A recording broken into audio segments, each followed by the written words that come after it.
हमारे राष्ट्रीय अध्यक्ष अखिलेश यादव को सीबीआई ने नोटिस भेज दिया। हमार तक कितना खातिर कैल सो कुछ खबर मिलल है कि ना? तो हम लोग के 5 वर्ष में हमरो खातिर का खबर मिलल है ना? का इन्हन का बिगड़ ले रही हैं। मोदी का कलेजा का टुकड़ा रहा हम मनोज सिन्हा, उन्हीं के चुनाव में तोहने लोगों का आशीर्वाद से 1.25 लाख का अंतर से हरा करके उनके भेज दे लिया।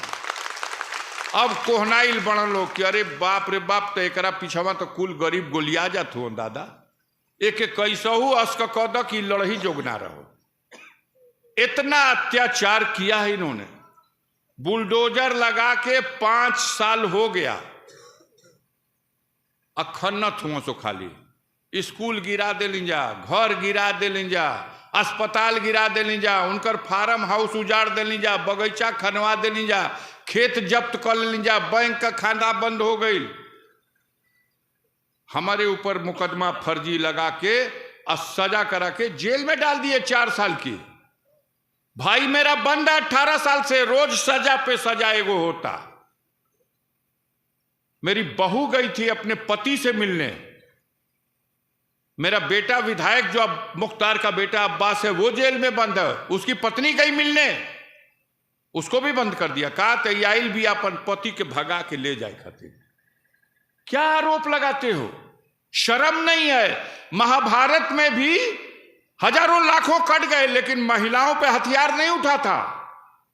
लेकिन इन बेईमानों को शर्म नहीं आती। उस परिवार को तुम इस तरह से उजाड़ रहे हो जिस परिवार ने देश की आजादी की लड़ाई में कुर्बानी दी है। जब देश गुलाम था तो हमारे परदादा थे डॉक्टर मुख्तार अहमद अंसारी, तब वो इंडियन नेशनल कांग्रेस के प्रेसिडेंट चुने गए थे 1926-1927 में।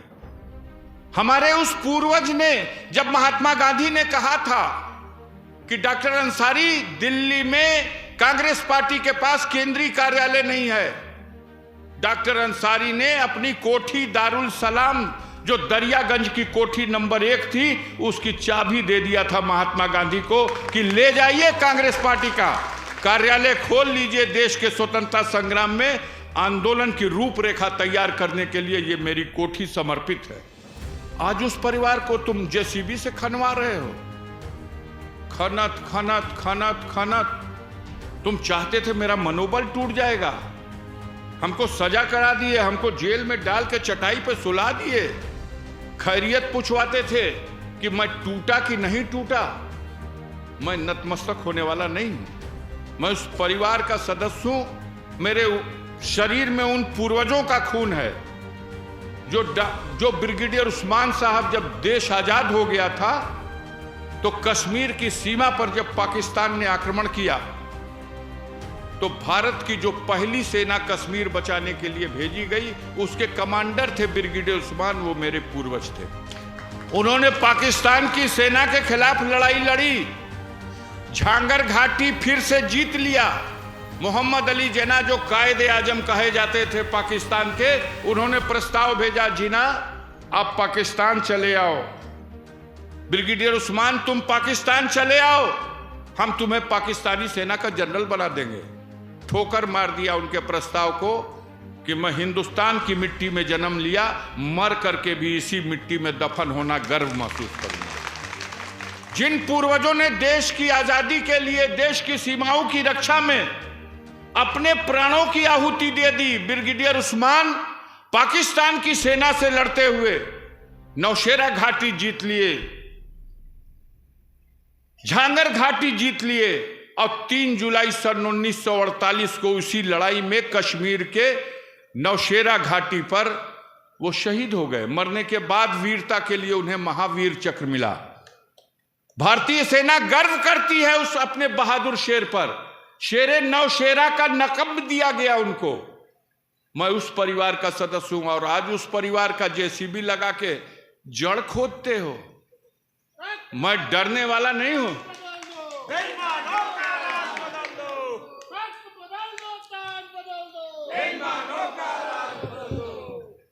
उनको उम्मीद थी कि ये डर जाएगा, लेकिन मैं दूसरी मिट्टी का बना हूं। मैंने कहा डरने वाला नहीं हूं। बाबा साहब भीमराव अंबेडकर ने संविधान में रास्ता दिया है, जब तक देश में रूल ऑफ लॉ है, जब तक देश में कानून का राज्य है, तब तक कानून को और संविधान को मानने वाले उसी रास्ते से तुम्हारा मुकाबला करेंगे। हम हाईकोर्ट गए, हाईकोर्ट में अपील मेरी मंजूर हुई सुनवाई के लिए, मेरी जमानत मंजूर हुई, मैं बाहर आया, मैं सुप्रीम कोर्ट चला गया अपनी अपील में। माननीय सर्वोच्च न्यायालय में अपील पे जब बहस हुई तो गाजीपुर के न्यायालय ने जो अफजाल अंसारी को सजा का आदेश सुनाया था, उस आदेश को निलंबित कर दिया हमारी अपील के सुनवाई होने तक। लोकसभा से अधिसूचना जारी हुई, अफजाल अंसारी की संसद की सदस्यता बहाल कर दी गई। चुनाव आयोग ने जो मुझे अयोग्य मान लिया था कि अब पर्चा ना भरे पैबा, उसने योग्य मान लिया कि अब आप पर्चा भर सकते हो, क्योंकि माननीय सर्वोच्च न्यायालय का आदेश आ गया कि आप योग्य हो। अब 94 बना 80 सीट जीती हाँ सो आ गाजीपुर में लड़ी के ओकर सूची में नामे नहीं खियावत। अब एलजी साहब पीछे कर लेना गोड़, अब अपना बेटा के भेजत हुआ कि देखा कहीं से बटैया मंगावत हुआ, लोग हल्ला होता कि बाघ सिंह यहाँ तबर सिंहा लियावल जाई। लियाओ भैया, का करे के बा? गाजीपुर कोनो वन विभाग का जंगल थोड़े है।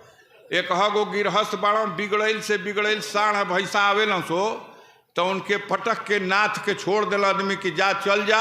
ढेर उछड़े लोग तो मोर के पोछियो डाल दिला सो कि कुछ दिन कूदा जाके। अब ये गाजीपुर धरती वीरों की धरती है, यहां गुंडों और अत्याचारियों से डरने वाला कोई नहीं है और न डरेंगे।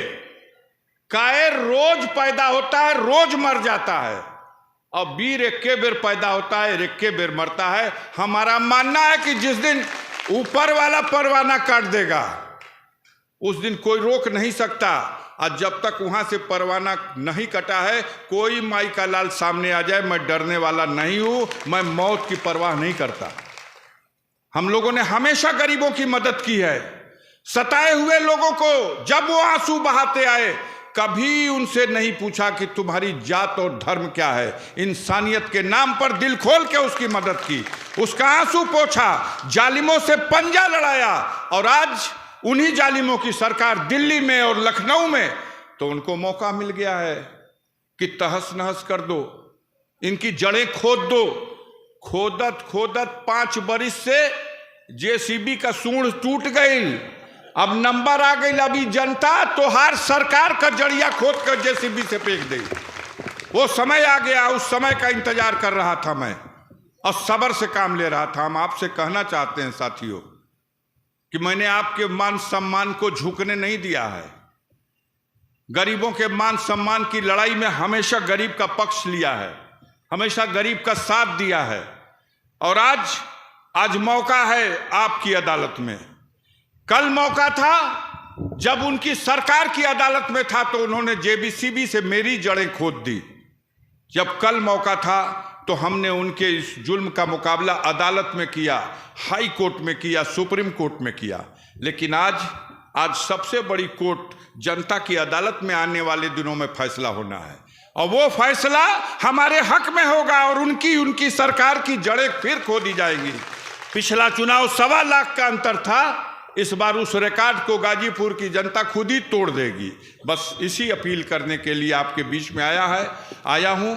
माननीय अखिलेश यादव जी ने कहा था, गाजीपुर की जनता से और नौजवानों से मेरी तरफ से कह दीजिएगा कि ये जुल्मियों की सरकार जो बेरोजगारों की फौज खड़ी कर दिया, और जब बहुत दबाव पड़ा तो सेना में भी 4 साल की भर्ती, वो भी अग्निवीर के नाम पर को जो नियम बना दिया। अगर सरकार आ गई, इंडिया की सरकार बनी, माननीय अखिलेश यादव जी का मानना है कि इंडिया की सरकार बनेगी तो अग्निवीर वाली जो प्रथा है इसको समाप्त करके पूरी भर्ती की व्यवस्था हम लोग फिर से सेना में करने का काम करेंगे। हम लोगों की सरकार बनी तो गाजीपुर में कई एक महत्वपूर्ण काम है जो आज तक नहीं हो सके। 350 से ज्यादा डिग्री कॉलेज है। सबसे पहले गाजीपुर में एक विश्वविद्यालय, केंद्रीय विश्वविद्यालय की स्थापना होगी। जैसे ही केंद्र में इंडिया गवर्नमेंट की बनी तो पूरा प्रयास होगा कि गाजीपुर में हमारे स्पोर्ट्स में रुचि रखने वाले नौजवानों को तरक्की देने के लिए एक स्पोर्ट्स कॉलेज की व्यवस्था किया जाए। स्पोर्ट्स कॉलेज, केंद्रीय विश्वविद्यालय और ये अग्निवीर की भर्ती के नियम को समाप्त करके पूर्ण भर्ती का नियम, और जितने कर्मचारियों की पेंशन रोकी गई है उन कर्मचारियों की पेंशन की जो मांग पूरे देश में आंदोलन चल रहा, अगर इंडिया की सरकार बनी तो फिर से वो उनकी पेंशन दी जाएगी। और इस सरकार में जो कर्मचारी रखे जाएंगे वो पूरे कार्यकाल के लिए रखे जाएंगे और नियमानुसार उनको रिटायर होने के बाद पेंशन भी दी जाएगी। तमाम और कार्यक्रम है। अगली बार जब 23-24 में बैठक होगी तो उस बैठक में हम लोग अपने संगठन के साथ साथ आम जनता के बीच में बात करेंगे। समाज के हर वर्ग को जोड़िए। माननीय अखिलेश यादव ने पीडीए बनाने की बात कही है। उन्होंने कहा है कि अगर हमारी पार्टी के लोग पिछड़ों को, दलितों को और अल्पसंख्यकों को एक प्लेटफार्म पर खड़ा कर दें तो नरेंद्र मोदी की सरकार को केंद्र से उखाड़ के फेंक दिया जाएगा, मुकाबला नहीं कर पाएंगे। अब इसको जिम्मेदारी हम लोगों की है, हमारे कार्यकर्ताओं की, बूथ स्तर के, सेक्टर स्तर के कार्यकर्ताओं की जिम्मेदारी है कि पीडीए को संगठन बनाने में सक्रिय भूमिका निभाइए। समाजवादी पार्टी पिछड़े वर्ग में हर जाति के लोगों का सम्मान करेगी, दलित भाइयों का सम्मान करेगी, पूरा हक और अधिकार देगी, और उसी तरह उसमें अल्पसंख्यकों के साथ जो अन्याय हो रहा है उनके साथ भी न्याय करेगी। इन्हीं बातों के साथ आप सब साथियों को बहुत देर तक बैठ करके आप लोगों ने हमें सुनने का काम किया, बुलंदियों पर ले जाएगा। बहुत बहुत धन्यवाद। जय भीम, जय भारत, जय समाजवाद। नमस्कार।